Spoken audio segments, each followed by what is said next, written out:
A few weeks ago, to mark the International Day of Persons with Disabilities, our reporter Song Yoo-jin guided us through the history of Korean Braille and how it's being taught here in the country. For our news features this week, she's back with part 2 of her A Look into Korean Braille series, and she joins us here in the studio with us.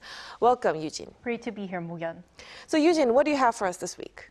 Well, Mok-yeon, just like you mentioned, for my first part of the Looking into Korean Braille series, I guided us through the history of Korean Braille. And while covering this topic and studying about Korean Braille, I began to wonder how much Braille is available in South Korea and whether our country has enough infrastructure to cater to the needs of its 25,000 Braille users.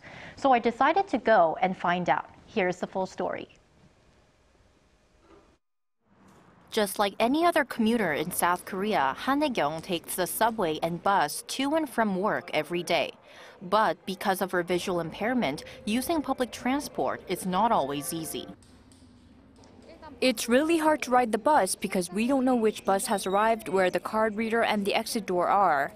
Subways are better because they have Braille signs on handrails and screen doors. But some don't tell us which exit we're heading to or which direction of the subway we're waiting for. Some even have gum on them or have been attached upside down. This made me wonder about the availability of Braille in South Korea. Out of around 250,000 visually impaired people in the country, around 10% use Braille. For these people, Braille is the only way they can independently access information. So I decided to visit places we go on a daily basis and check out how friendly they are to Braille users. And the result? So I just took a look around at a convenience store and this grocery store, and at both places, it was really hard for me to find products with Braille labels on. Now what this means is that despite a wide selection of goods, any visually impaired customer would find their choice limited to a much smaller range of items.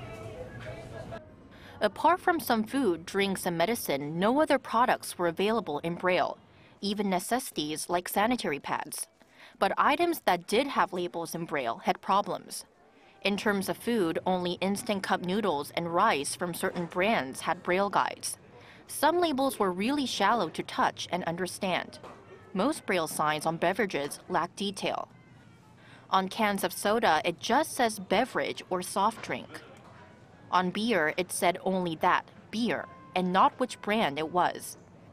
This is because South Korea does not mandate the use of Braille on food and drink. It is only advised. Research done by the Korea Food Industry Association last year showed that 95% of around 160 food companies surveyed did not have Braille labels for their items. One expert says that bringing Braille into everyday life will be the key.